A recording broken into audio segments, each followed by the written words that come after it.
Os oceanos cobrem 71% da superfície da Terra e contêm 97% da água do planeta. Menos de 1% disso é água doce e 2 a 3% está contido em geleiras e mantos de gelo. Dadas essas estatísticas enormes, é seguro dizer que ainda sabemos muito pouco sobre o que está acontecendo atrás de nós. Os oceanos da Terra contêm cerca de 99% do espaço vital do planeta. Pense nisso, considerando quantas pessoas e animais existem na Terra. Não deveria ser surpresa para ninguém que encontramos coisas fascinantes nas profundezas do oceano. Fenômenos naturais que despertam a curiosidade de pesquisadores e cientistas. Não se esqueça de deixar o like, se inscrever no canal e ativar o sininho de notificações, para não perder nenhum conteúdo como esse. Vamos nessa!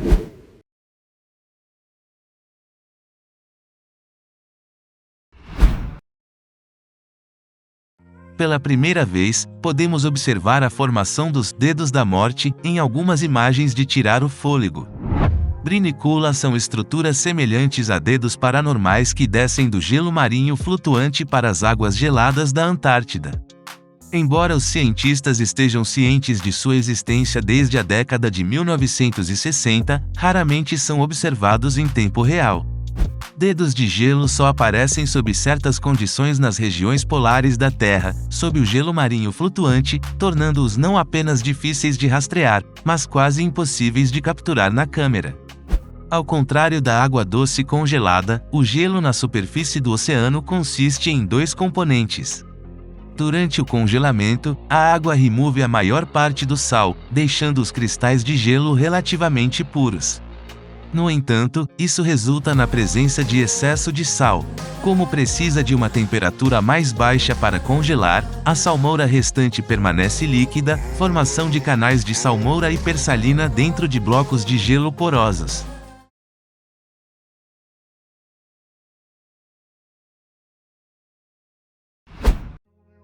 A anomalia do Mar Báltico refere-se à interpretação de uma imagem de sonar borrada tirada em junho de 2011 por Peter Lindberg, Dennis Asperger e sua equipe sueca de caça ao tesouro, Ocean X. Encontra-se no fundo do Mar Báltico do Norte, no centro do Mar de Portnia. Devido à sua aparência estranha, a anomalia do Mar Báltico provocou um debate sobre o que poderia ser. A anomalia do Mar Báltico é um objeto desconhecido nas profundezas do Mar Báltico que alguns dizem que pode ser um artefato pré-idade do gelo ou um dispositivo antissubmarino nazista. Estranhamente, os equipamentos elétricos dos mergulhadores pararam de funcionar a menos de 650 metros de sua localização e um forte sinal de rádio foi detectado naquela área do fundo do mar.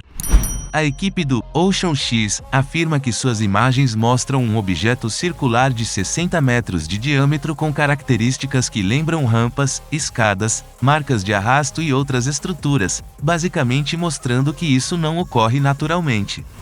Alguns especialistas, especialmente a comunidade de ufólogos, afirmam que a anomalia do Mar Báltico é na verdade os destroços de uma nave alienígena que de alguma forma afundou nos tempos antigos. Embora os principais pesquisadores acreditem que nada mais é do que uma formação rochosa natural.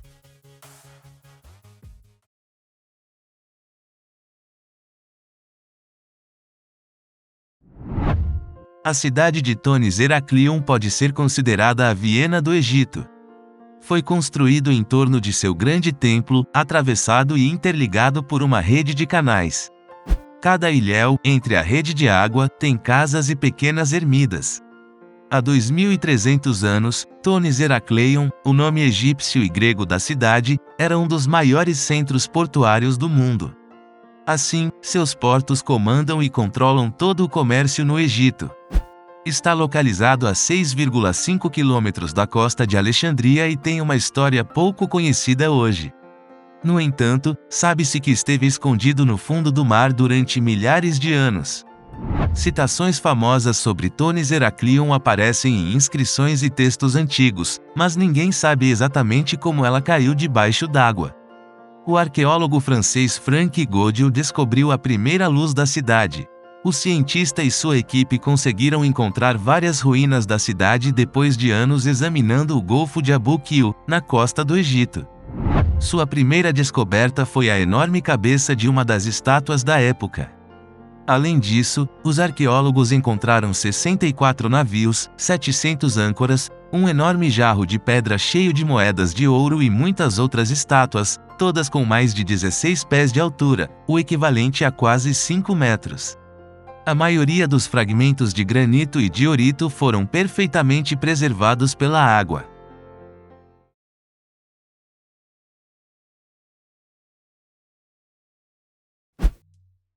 Os pesquisadores usaram o submarino de controle remoto para observar o rio subaquático de 60 quilômetros. Em alguns lugares, atingiu uma profundidade de 35 metros e uma largura de mais de 1,6 quilômetro.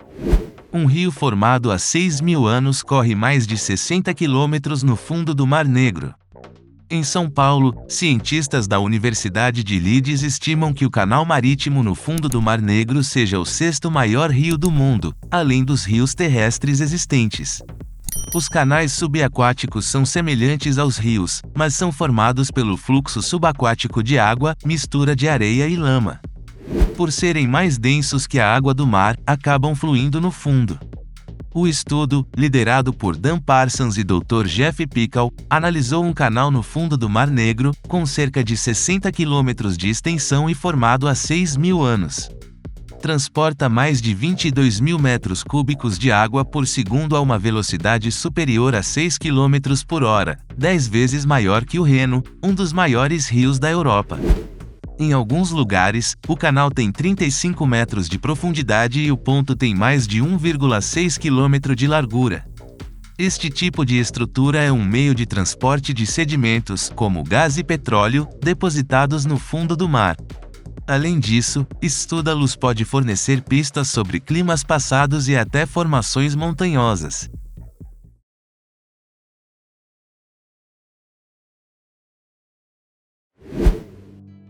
É uma estátua de bronze de Jesus Cristo submersa nas águas do Mediterrâneo, Il Cristo degli Abissi, ou Cristo do Abismo, em português.